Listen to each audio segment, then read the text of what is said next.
Bien, entonces decíamos que la semana pasada arrancamos con la introducción. ¿Pudieron hacer algo de la pregunta de repaso? ¿Desde qué posturas personales puedo hacerme una imagen distorsionada de Dios? Opinión personal, conveniencia y experiencia. Y de nuestra propia experiencia. ¿Qué medios utilizó Dios para revelarse? Divina, general, especial y espiritual. Bien. En la revelación general, ¿cuáles fueron los medios? Naturaleza, conciencia y todo. Según Jeremías 9, 23 y 24, ¿de qué tendríamos que enorgullecernos y por qué? De conocer y entender al Señor, a Dios. ¿Y por qué? ¿Por qué? Según Jeremías, el final del versículo. ¿Por qué? Porque eso es lo que Él quiere. Bien, Susana. Porque es lo que Dios quiere, que lo conozcamos. Bien. En realidad ahora arrancamos formalmente con la lección 1, que tiene como título el punto 1, definición del término. ¿De qué término? De atributos. Atributos. El título que tiene la materia es Atributos de Dios. Bueno, vamos a hablar algo acerca de esta palabrita atributo. Gonza. No, arrancamos por el que está primero y después pasamos al que está segundo. Definición. Quizás la palabra atributo no sea la más apropiada si la relacionamos con la palabra atribuir, en el sentido de aplicar hechos o cualidades a alguien o algo. Probablemente los términos más apropiados serían excelencias, virtudes o perfecciones, dado que Dios ya las posee y no necesita aplicación o comprobación externa. No obstante, utilizaremos el término atributo siendo la definición de Berfock. Los atributos de Dios son las perfecciones que son reveladas del ser divino en las Escrituras o que son visiblemente puestos de manifiesto por Dios en las obras de su creación, providencia y redención. El término atributo se relaciona con atribuir. Cuando uno atribuye algo, ¿qué está haciendo? Dándole algo. Claro, o reconociéndole algo. En este caso a Dios, cuando hablamos de atributos, es como que nosotros le reconocemos que tiene esos atributos. En sí, nosotros podemos atribuirle a Dios o reconocerle a Dios los atributos que Él tiene. O sea, mejor dicho, ¿necesita Dios de nuestro reconocimiento? ¿Que nosotros le atribuyamos o le reconozcamos sus virtudes? En realidad, por eso en la definición encontramos que quizás el término atribuir, o atributo mejor dicho, no sea el más apropiado. ¿Cuál sería el más o los más apropiados? ¿Cuál sería? Las perfecciones que Él ya tiene, sus excelencias, sus virtudes, sus perfecciones, que Él ya posee de por sí, no necesita que nosotros las reconozcamos. Lo que pasa es que el término se acuñó dentro de la historia de la teología para justamente reconocer nosotros. No es que, repito, no es que Él necesite que nosotros se lo blanqueemos, ya lo tiene.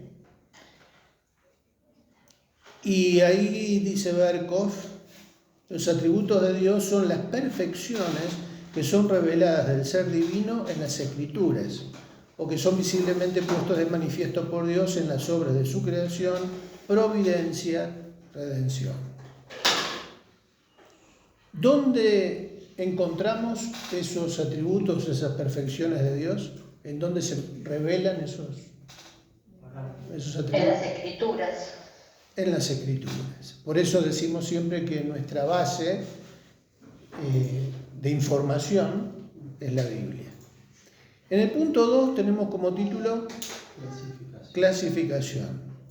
Vamos a ver qué es esto de la clasificación o las clasificaciones de los atributos. Gonza 2. Clasificación. Existen diferentes sistemas que intentan clasificar los atributos de Dios y todos coinciden en dividirlos en dos grupos: naturales y morales, absolutos y relativos, intransitivos y transitivos, incomunicables y comunicables. Esta coincidencia tiene que ver con aquellos atributos que son exclusivos de Dios y aquellos que comparte en forma limitada con el hombre. Génesis 1:26. A los fines de este estudio utilizaremos, sin despreciar a los otros, el de incomunicables y comunicables. Bien, entonces, comunicables, incomunicables. ¿Por qué? ¿Por qué la coincidencia en estos dos grupos? Porque justamente se intenta diferenciar aquellos atributos que son exclusivos de Dios, por eso incomunicables. Cuando hablamos de incomunicables, son aquellos atributos que Dios no comparte con el hombre. Y cuando hablamos de comunicables, son aquellos atributos que Dios sí comparte con el hombre. Por eso naturales de Dios y morales, aquello que Dios puso en el ser humano cuando lo crea. Por eso, ¿qué dice el texto de Génesis 1? Que no hizo a imagen y semejanza de él. Que Dios creó al hombre a su imagen, conforme a su semejanza. ¿Qué tipo de imagen y semejanza? ¿A qué se refiere? Una física. Obviamente. Incluso en Dios cosas de Dios, en el hombre cosas de Dios. ¿Qué cosas? Por ejemplo, en la Trinidad somos cuerpo, alma y espíritu. Ya te me fuiste. Vuelve. Morales. Creatividad, por ejemplo. Bien, la capacidad creativa, ¿sí? Dios puso eso en el hombre. Bueno, y como vamos a ir viendo, tiene que ver no con cuestiones físicas. Alguna vez en algún curso nos encontramos que había alguno que pensaba que Dios tenía forma humana, que Dios estaba limitado con un cuerpo humano y que por eso creó al hombre conforme a esa imagen física. En realidad, ¿Dios está contenido en un cuerpo? No. ¿Cuál es la naturaleza de Dios? Espíritu. La esencia de Dios es espíritu. Entonces, lo que Él comunica, lo que Él puso en el hombre, tiene que ver con aquellas cualidades morales, aquellas capacidades de relacionarse, ¿no? Bueno, eso lo vamos a ir viendo más adelante. Entonces, en el punto A del punto 2 de esta clasificación, tenemos atributos incomunicables. Y los atributos incomunicables, como decíamos recién, ¿a qué se refiere? Son exclusivos de Dios. A los que son exclusivos de Dios. El primero, ¿cuál es? ¿Qué título tiene? Autoexistencia de Dios. ¿Qué dice Juan 5:26? Porque como el Padre tiene vida en sí mismo, así también ha dado al Hijo el tener vida en sí mismo. ¿Qué tiene el Padre en sí mismo? Vida. Tiene vida en sí mismo. Sintetizando, Dios no necesita de ningún factor externo para existir. Él tiene vida en sí mismo. No se le acaba la pila. No tiene problema cuando el pez corta la luz. No entra en pánico. No necesita energía de otro lugar para que Él pueda existir y tener fuerza y poder. Él existe por sí mismo. Vamos a al resumen del punto 1. A ver, Su, ¿querés compartirnos el 1? Vale. La autoexistencia de Dios, Juan 5:26. Dios tiene la base de su existencia en sí mismo. El término técnico que se utiliza para explicarla es aceidad, del latín ace, por sí. Dios existe por sí mismo, su creación depende de Él, pero Él es completamente independiente de la creación. No solo tiene vida, sino que sustenta la vida de su universo y tiene en sí mismo la fuente de esa vida.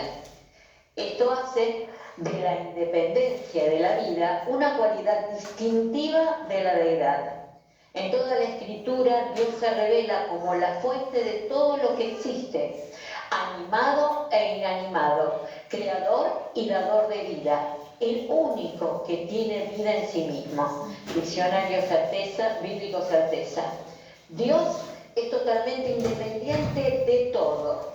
Daniel 4:35, Salmos 115:3, Romanos 11:33-36 y Hechos 17:24 y 25. Bien. Está clarito, ¿no? ¿Dios necesita de algo o de alguien para existir? No. Me gusta esos textos que están ahí, el primero, Daniel 4:35. ¿Alguien lo tiene? Todos los habitantes de la tierra son considerados como nada, y Él hace según su voluntad en el ejército del cielo y en los habitantes de la tierra, y no hay quien detenga su mano y le diga, ¿qué haces? Hermoso, ¿no? Esto nos da garantía de que cuando Dios se decide o hace algo, no hay quien se le cruce. Él lo decide, lo hace. También nos habla esto de otro atributo que vamos a ir viendo más adelante, ¿no? Que tiene que ver con su soberanía.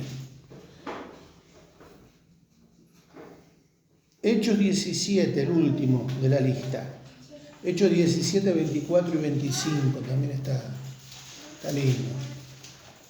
El Dios que hizo el mundo y todas las cosas que en él hay, siendo Señor del cielo y de la tierra, no habita en templos hechos por manos humanas, ni es honrado por mano de hombres, como si necesitase de algo, pues Él es quien da a todos vida y aliento y todas las cosas. Clarito, ¿no? Clarito. No habita en templo hecho por manos humanas, ni es honrado por manos de hombres, como si necesitase de algo, pues Él es quien da a todos vida y aliento y todas las cosas. ¿Vamos bien hasta ahí? La autoexistencia de Dios. Dios solamente puede ser autoexistente, porque nosotros en realidad somos dependientes. Necesitamos de algo externo para vivir. Por ejemplo, ¿qué necesitamos para vivir? Nuestro cuerpo. Oxígeno. Si se nos quita agua, comida. En el caso de la fe también, vos explicás una cosa, no sé en Jesús, de que Él es el que nos da también ese aliento de vida, esa fe para creer. Bueno, ya ahí seguimos hilando más fino, porque justamente la fe es un don de Dios, es un regalo de Dios para creer. Bien. Bien eso nos podemos cambiar. Sí, porque nosotros no lo elegimos, Él nos eligió. Estábamos muertos, el pecado no teníamos forma. Y en ese curso nos explicó el chiqui que es un muerto que no tiene, es inerte, no tiene nada. Él viene, interviene y ahí es donde. ¿Qué dice Deuteronomio 6:4? Oye Israel, Jehová nuestro Dios, Jehová uno es. El Shema, el famoso Shema. Oye Israel, Jehová nuestro Dios, Jehová uno es. Acá la palabra es, en el punto 2, la unicidad de Dios. Cuando hablamos de unicidad, no estamos hablando de unicidad en carácter de cantidad, que es uno, solamente, sino que es único. Cuando hablamos de unicidad, nos referimos a que Dios es único. Mariana, punto 2. La unicidad de Dios. De la unicitas, atis, cualidad de único, solo y sin otro de su especie. Dios es el único de su género. Solamente hay un Dios y por lo tanto Dios es único. Deuteronomio 4:39, Isaías 43:10, 44:6, 45:18 y 1 Timoteo 2:5, Romanos 3:30. Bien. Deuteronomio 4:39, ¿qué dice? Aprende pues hoy y reflexiona en tu corazón que Jehová es Dios, arriba en el cielo y abajo en la tierra, y no hay otro. Y no hay otro. En Isaías 43:10,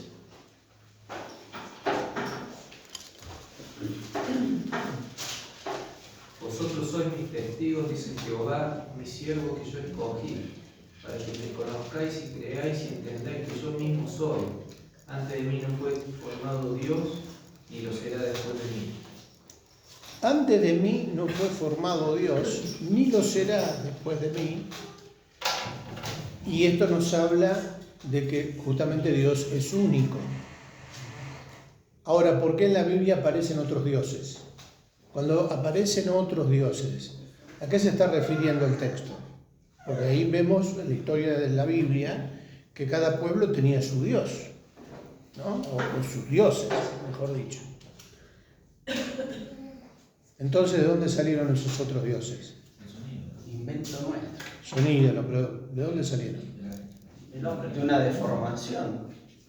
Creaciones nuestras. Claro, no es que, porque en alguna oportunidad también surgió este interrogante, porque se pensaba que en el cielo no solo estaba el Dios de la Biblia, sino que había otros dioses creados. El Olimpo. ¿Eh? El Olimpo. El Olimpo. El Olimpo es el lugar donde habitan los dioses de la mitología, en este caso, griega. Y justamente la mitología griega, como la romana, nos muestra una gama de diferentes dioses, semidioses. Semidioses, ¿por qué? Porque eran fruto de la unión entre los dioses y los mortales, las mujeres mortales, y hay toda una serie de intrigas, hay toda una serie de internas entre ellos, de competencia, de una serie de cuestiones que muestran que esos dioses, justamente de cualidades morales, muchos no tenían. Y justamente tiene que ver con lo que el propio ser humano proyectó en esos dioses. Por eso, quizás la necesidad de creer en alguien, en algo superior, pero realmente todos los dioses que vos acabas de mencionar tienen absolutamente todos los vicios humanos. Exacto. La traición, el egoísmo, la envidia, o sea, crearon dioses a imagen y semejanza del hombre, porque compartían la misma esencia del ser humano común. Entonces, realmente crearon dioses por una necesidad de creer en alguien superior, pero no porque realmente hubiera una manifestación real ante ellos de esos dioses en los que ellos creían, ¿no? exacto. Me sacaste la conclusión de la boca. Entonces, esos dioses, ¿por quiénes fueron creados? Por nosotros. Expresan nuestras miserias, muestran todas nuestras debilidades. Y es una forma también de tranquilizar la conciencia del propio ser humano que los crea. Porque de esa manera, si los dioses que ellos mismos inventaron son así, porque bueno, de alguna manera justifican sus propias conductas, ¿no? Entonces, ¿existen otros dioses aparte del Dios creador del universo? No. Existen sí aquellos que fueron creados a imagen y semejanza del hombre. Punto 3. La infinidad de Dios. Vamos a Jeremías 23. ¿Cómo explicas la unidad de Dios, pero del lado de que a Dios lo llama, por ahí otra persona lo llama por otro nombre, a ese único Dios? De la Biblia, el Dios de la Biblia, el Dios creador. Sí. Como con Pablo, que Bueno, cuando va a Efesios que dice al Dios no conocido, algo así. No, sí, puede ser, pero por ejemplo, un musulmán, Alá para ellos es Dios. Sí. Estoy pensando en algún otro. Sí, el tema es que con el Islam, Alá no es lo mismo que el Dios de la Biblia. O sea, cuando hablamos de las cualidades morales, Alá es un Dios vengativo, un Dios asesino, un Dios que justifica la muerte. Hay algunas diferencias sustanciales con el Dios de la Biblia. Lo que pasa es que el Islam dice que Alá es Dios, es el Dios también bíblico. Lo que pasa es que ellos se toman a los atributos del Dios del Antiguo Testamento, donde la venganza sobre los enemigos, Exacto. el martirio. Exacto. Y ellos se consideran descendientes también del pacto con Abraham. Por eso, para ellos es el mismo. ¿Se entiende? Sí, después puede haber otros dioses inventados que pretenden ponerlo a la misma altura, pero con otro nombre. Pero no hay manera de que se parezcan, siquiera. ¿Dónde estamos? Jeremías 23, 23 y 24. ¿Quién tiene?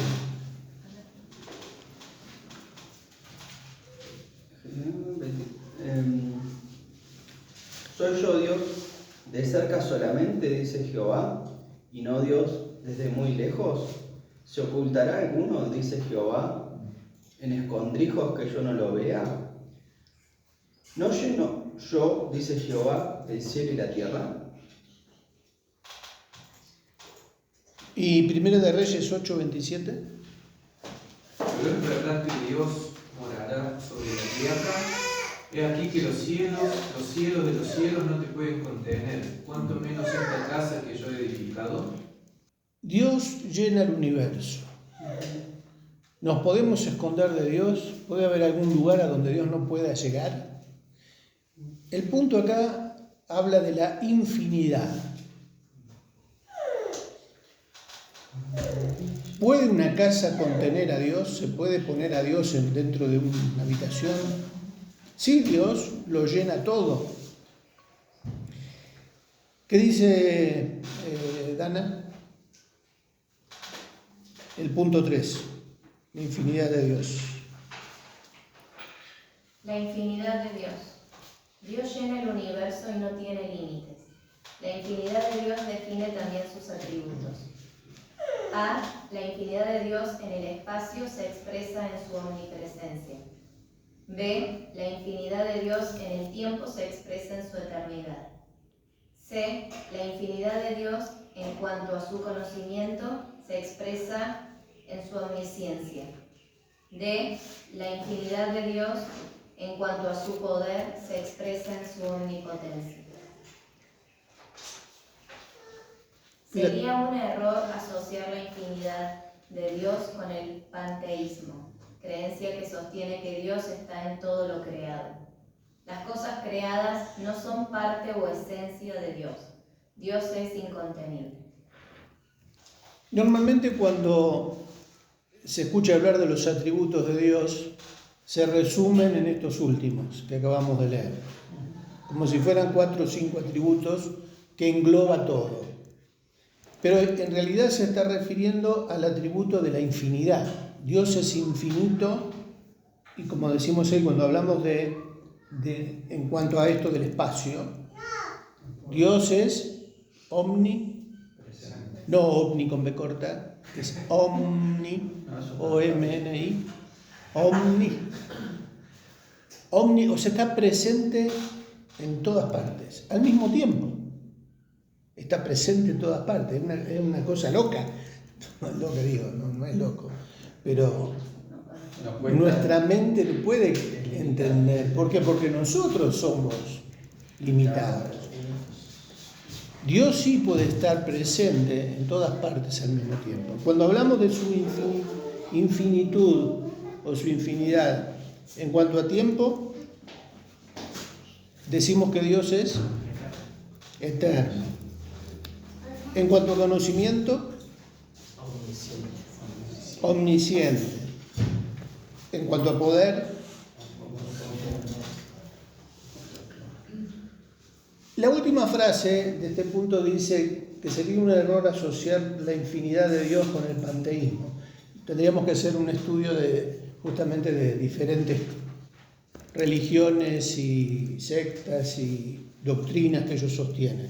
El panteísmo, justamente esa primera parte del término panto, que no es la casa de electricidad, panto, no pantón, tiene que ver con todo, con la totalidad. El panteísmo, ¿qué es lo que cree con respecto a Dios? Que lo divino, que no solamente no lo creen por el Dios de la Biblia, todo lo divino está en todas partes, está en este mate, Dios está acá. Acá está Dios. Entonces una parte de Dios, hay mucha, especialmente dentro de las religiones orientales, se ve esto porque son panteístas. El gnosticismo no creaba eso. Los gnósticos también. Por eso vamos a ver algunos que salen a abrazar a los árboles. Porque la naturaleza contiene a Dios. ¿Se entiende el punto? O sea, por eso decimos que es un error creer que Dios está contenido dentro de algo material. Porque ¿a qué nos estamos refiriendo con la infinitud? Es que Dios trasciende todo el universo, todo lo creado y aún lo no creado. Dios abarca todo. Por eso decimos, a veces nuestra mente está estructurada de otra manera y pensamos que en alguna parte se tiene que terminar Dios. No, Dios no se termina en ninguna parte. Por eso el atributo de la infinidad nos habla de eso. En el punto 4, cuando hablamos de la eternidad de Dios, Salmo 92, 2 de Pedro 3.8 y Apocalipsis 1.8 nos dan definiciones de este concepto de eternidad. ¿Qué dice el Salmo 92? Antes que naciesen los montes y formase la tierra y el mundo, desde el siglo y hasta el siglo, tú eres Dios. Antes de todo, Dios ya era. Desde el siglo y hasta el siglo, tú eres Dios. Es un intento del salmista de explicar que Dios ya existía y va a seguir existiendo. En 2 de Pedro 3.8, Mas, oh amados, no ignoréis esto, que para con el Señor un día es como 1000 años y 1000 años como un día. el concepto de tiempo que nosotros tenemos para Dios no es lo mismo. Para Dios es indiferente un día o 1000 años. Y Apocalipsis 1.8. Yo soy el alfa y la omega, principio y fin, dice el Señor, el que es y que era y que ha de venir, el Todopoderoso. Bien.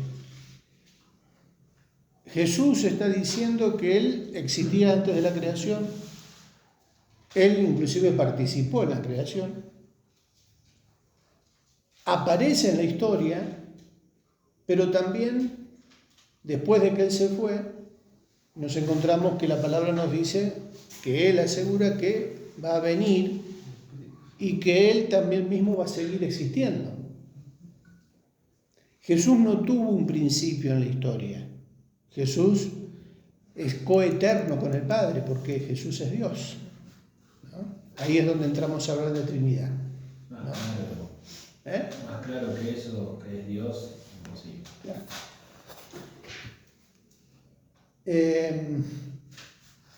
¿Quién no leyó?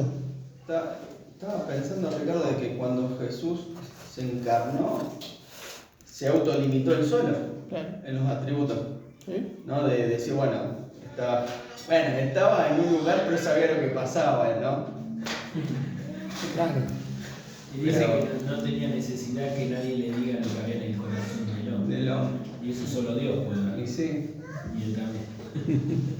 Claro, el tema es que en algún momento Él dice que, por ejemplo, el día y la hora de su segunda venida, solo el Padre la sabe.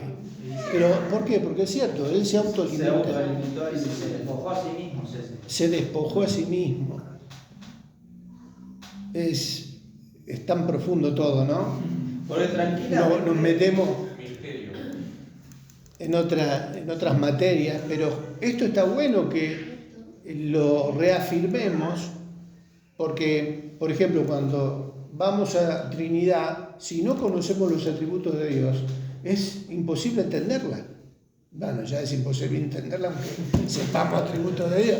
Pero digo, al conocer los atributos de Dios, ya nuestra cabeza se abre un poco más, porque conocemos estas cualidades que son propias de Dios. Punto 4. Jonah. La eternidad de Dios denota la existencia de lo que no tiene principio ni fin. El tiempo tiene pasado, presente y futuro. La eternidad no lo tiene. El tiempo dice el autor Orr, que estrictamente tiene relación con el mundo de objetos que existen en sucesión. Dios llena el tiempo, está en cada parte de él, pero su eternidad, sin embargo, no es este existir en el tiempo. La eternidad es más bien lo que hace contraste con el tiempo. Su eternidad puede definirse como aquella perfección divina por medio de la cual Él se eleva sobre todas las limitaciones temporales, todas las sucesiones de momentos, y goza la plenitud de su existencia en un indivisible presente. La relación de eternidad-tiempo constituye uno de los más difíciles problemas de la filosofía y de la teología, quizá de imposible solución en nuestras presentes condiciones. Berkov. Y Berkov era un teólogo muy profundo, y esta definición está muy buena porque nos ayuda a entender que justamente hay una diferencia entre tiempo y eternidad. ¿Cuál es la diferencia entre tiempo y eternidad? El tiempo dio lo que pasó. Sucesión. Es una sucesión de eventos que suceden. ¿Qué más decía? No, yo decía que son opuestas, le decía ahí. Bueno, por eso. ¿Y por qué? ¿Cuál es la diferencia? Básicamente el tiempo se puede medir. La eternidad no. No tiene ni principio ni fin. Por eso Berkov dice, en estas presentes condiciones no es imposible entender, nuestra mente no puede comprender eso, pero sí hay una diferencia que nuestra mente sí puede entender, porque la historia, tal cual nosotros la conocemos, tiene un principio y va a tener un final. O sea, el tiempo tal cual nosotros lo entendemos y lo vivimos, por la misma palabra de Dios vemos que tuvo un origen, Génesis, y va a tener un final, tal cual lo conocemos ahora, ¿no? Cuando el Señor venga por segunda vez, pero no solo ahí, porque todavía hay tiempo después de la segunda venida del Señor, en donde todo se va a terminar. El enemigo va a ser destruido, la muerte va a ser destruida, y por lo tanto, al ser destruida la muerte, lo que viene después, y se conoce en escatología, es el estado eterno. Ahora es muy loco que nosotros, siendo limitados, coexistan cosas limitadas con lo eterno. Que son dos planos diferentes. Porque Es muy loco. Bueno, el alma es eterna, el Espíritu Santo es eterno, la fe es eterna, cosas que son eternas y coexisten en nosotros que somos. Creo que Pablo decía, las cosas que se ven son temporales, pero las que no se ven Son eternas. son eternas. Bien, entonces vamos ya teniendo un panorama, una idea de lo que es este atributo en Dios. Una cosita aquí, que antes que pasemos al tema, que me da en la memoria dice que el Señor dice que para él un año es como 1000 años son como un día y un día como 1000 años. Y él accede a todas las etapas de la historia en cualquier momento. Por eso es Claro, él está por encima del tiempo. el tiempo, el manejo del tiempo. Claro. Y bueno, ahora Te vuela la cabeza, Sí, pero explota. claro. es como está la orquesta así. Hay inclusive dentro de estos temas, dentro de estos puntos como la eternidad, como la omnisciencia de Dios. Bueno, lo tenemos más adelante, ¿no? El Salmo. Como son atributos propios de Dios y son ilimitados para Él, o sea, estamos hablando de la infinidad, ¿no? Acuérdense que estos son subpuntos de la infinidad de Dios. Dios es infinito en todos estos atributos. Por ejemplo, que fue uno de los conflictos que yo tuve cuando empecé a leer y a tratar de entender a Dios, era ¿por qué el pecado? ¿Por qué tuvo que venir Jesús a morir? ¿No lo podía haber evitado si Dios ya sabía todo de antemano? ¿Nunca se hicieron este tipo de preguntas? Sí. Que llegan hasta claro, cuestionar, pero ¿cómo? ¿Cómo puede ser? ¿Cómo puede ser que Dios creó al principio? Claro, uno empieza a leer la Biblia desde el Génesis, ¿no? Dice que hizo todo perfecto, todo bueno. ¿Cómo puede ser que haya fallado? Salimos fallados. ¿Qué falló? Empezás desde el principio, decir, ¿por qué estaba ese árbol ahí?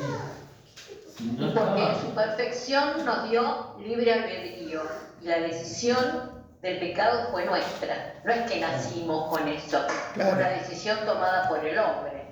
¿Pero acaso Dios no sabía que el hombre iba a tomar esa decisión en su libre albedrío? ¿No lo podía haber arreglado desde antes? Claro, son preguntas que uno se hace. Ahora, claro, después uno va aprendiendo con el tiempo. Existen en teología, existen dos conceptos, dos ideas, o dos términos. Uno se conoce como el supralapsarianismo y el otro el infralapsarianismo. Si quieren anótenlo, si quieren volarse la cabeza, vuélensela. Pero este concepto o esta idea del supralapsarianismo y el infralapsarianismo intenta explicar este interrogante. ¿Por qué Dios? ¿Acaso fracasó Dios? ¿Acaso se equivocó?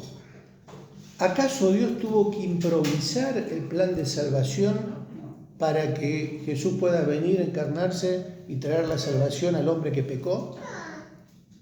¿Tuvo que improvisar sobre la marcha Dios? Bueno, estos dos términos o estos dos conceptos en teología intentan explicar, y hubo debates y sigue habiendo debates sobre eso, pero es toda cuestión de nuestra imaginación. Pero en realidad sí, lo que uno puede entender, a mí me sirvió este debate del supra y del infra, a encontrar alguna respuesta, porque cuando hablamos de supra es algo que está arriba, infra, Debajo. inframundo, lo que está abajo. Bueno, supra está arriba, infra está abajo, pero tiene que ver también con algo anterior y algo posterior. Y justamente la explicación que se da es que justamente la Biblia también lo dice, que Dios ya tenía diseñado el plan de salvación antes de la creación del universo. Entonces, ¿de dónde sacamos eso? de la Biblia. Y glorificar a su Hijo. Y eso me ayudó también a entender que justamente, bueno, nos estamos adelantando a los atributos comunicables, que justamente Dios quiso desde la eternidad tener una relación con nosotros basada en el amor, fundamentada en el amor. En donde, así como decía Susana del libre albedrío, el hombre eligió desobedecer, también Dios nos da la oportunidad, ¿para qué? Para que lo elijamos por amor. Porque cuando entendemos el plan de salvación, ¿qué es lo que nos lleva a aceptar y a recibir y a conocer ese amor? Lo que Cristo hizo. La gratitud por la obra de Cristo. Mirá lo que hizo Dios. O sea que los que...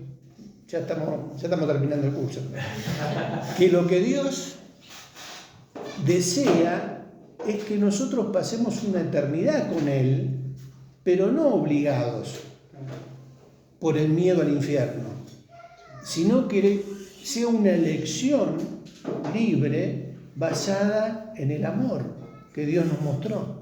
Bueno, ya en el Edén, Dios bajaba todos los días a hablar con Adán. Claro. ¿No? Esa es la relación que quiere tener Dios con nosotros, y ya eso lo tenía diseñado desde antes de la creación del mundo, porque también nos dice la palabra de que Él nos eligió. ¿Desde cuándo? Desde antes de la fundación del mundo. Lo que pasa es que, claro, no lo profundizamos o no le dedicamos el tiempo que merece, pero cuando conocemos los atributos de Dios, lo amamos más. ¿O no? Punto 5. Vamos a ver si por lo menos terminamos con esto. ¿Qué dice el Salmo 102, 25 al 27? ¿Leo? ¿Están? 25 al 27. Desde el principio tú fundaste la tierra, y los cielos son obra de tus manos. Ellos perecerán, mas tú permanecerás, y todos ellos como una vestidura se envejecerán. Como un vestido los mudarás y serán mudados, pero tú eres el mismo y tus años no se acabarán.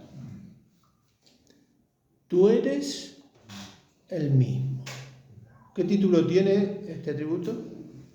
Inmutabilidad. Dios es inmutable, Dios no cambia. Texto siguiente, ¿alguien tiene? Porque yo, Jehová, no cambio, por esto, hijos de Jacob, no habéis sido consumidos.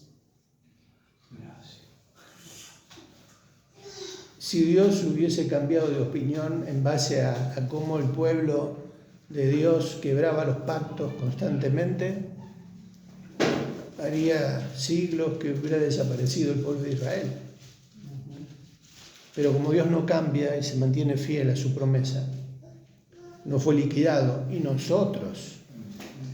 Bueno, pero eso por la promesa que hizo Abraham, ¿no? De decir ya... Pero también pasa con nosotros. Con amor eterno te he amado. Por tanto, te prolongué mi misericordia. Si no, también... Y los amaré de pura gracia. Hebreos 13:8. Jesucristo es el mismo ayer y hoy y por los siglos. Bien, clarito. ¿Y Santiago 1:17? Toda buena dádiva y todo don perfecto desciende de lo alto, del Padre de las luces, en el cual no hay mudanza ni sombra de variación. No hay mudanza, no hay cambio, ni sombra de variación, ni que se mueva un pelito, ni se modifique. ¿Te animás, Su, a leer el 5? La inmutabilidad de Dios significa que Él nunca cambie sus atributos o consejos. Dios no crece, evoluciona o mejora porque ya es perfecto. Él no puede disminuir, deteriorarse o retroceder porque dejaría de ser Dios. Lo que Dios es, Él ha sido siempre y será para siempre. Él no cambia de opinión o anula uno de sus decretos con otro. Él cumple todas sus promesas y amenazas. La verdad Es un gran consuelo, puesto que la posibilidad de que un Dios poderoso de repente se convierta en un ser malo o anule sus promesas es absolutamente terrorífico. La inmutabilidad de Dios es uno de sus más importantes atributos porque garantiza que Él y su palabra serán lo mismo ayer, hoy día y para siempre. Él es el único constante en el universo, el único ser digno de confianza absoluta. Paul Washer. Existen pasajes que muestran una aparente contradicción en este atributo. En Génesis 6:6, que Dios se arrepiente de haber creado a los hombres. En Éxodo 32:10-14, que Dios quiere destruir al pueblo de Israel. Luego se deja convencer por Moisés para perdonarle. En Jonás 3:10, Dios se arrepiente de sus planes de destruir a Nínive. En realidad, se tratan de antropomorfismos, una figura literaria que, metafóricamente, intenta mostrar la indignación de Dios frente al pecado o su misericordia, paciencia y amor hacia sus criaturas. Bien, Dios se arrepiente, pero la Biblia dice que se arrepiente. Dios se arrepintió de haber creado al hombre y por lo tanto mandó el diluvio. Entonces, ¿hay una contradicción ahí? ¿Qué quiere decir o qué significa esa idea de que Dios se arrepiente? ¿Por qué aparece esa palabra ahí? Se lamenta, se duele. A Dios le dolió que el hombre reaccionara de esa manera, le diera la espalda. Por eso cuando hablamos de antropomorfismo es para que nosotros entendamos lo que significó para Dios el pecado, la desobediencia, el que se le quebranten los pactos que Él había hecho, le duele. Después vemos también justamente ese término, a Dios le dolió, o Dios se sintió celoso. ¿Cómo Dios celoso? Ese es un atributo humano, un defecto humano. Bueno, tiene que ver con esta figura del lenguaje, ¿no? Pero me parece espectacular también la primera parte de la definición de Paul Washer sobre la inmutabilidad. Dios nos da garantías de lo que Él es y de lo que Él decide y de su poder y de su carácter. Menos mal que Dios no cambia, porque como dice ahí sería terrorífico tener un Dios inestable, que un día se levantó de buen humor y está todo bien, pero otro día no sabemos qué va a pasar. Evidentemente no es comunicado. Evidentemente no es como muy bien, Gonzalo. Llegamos hasta acá. Seguimos la semana que viene con lo que falta. Nos faltan 3. Quedamos dentro de aquellos atributos que son propios de Dios. ¿Repasamos? ¿Cuál es el primero? El atributo incomunicable. Aseidad. ¿Les va a quedar ese concepto? Asei, por sí. Dios existe por sí mismo, su autoexistencia. El segundo, unicidad. ¿Cuántos dioses hay? Uno solo. Uno, Él es único, no hay otro Dios. Tercero,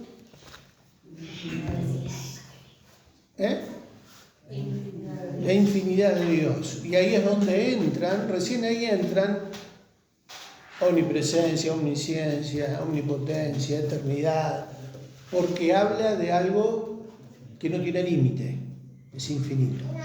Seguíamos, en cuarto lugar, la eternidad, en el quinto, un Dios que no cambia, que es inmutable. ¿Oramos? Dios Padre, en el nombre de Jesús, seguimos en tu presencia agradecidos, Señor, porque por todo lo que sos. La verdad que el seguir conociéndote, el seguir descubriendo, nos enamora de ti, Señor, y te agradecemos por permitirnos seguir conociéndote, Señor, por revelarte en nuestras vidas de tantas formas. Ruego, Señor, de que podamos, Señor, ir incorporando todo esto cada día en nuestras vidas, Señor, que se fijen los conocimientos.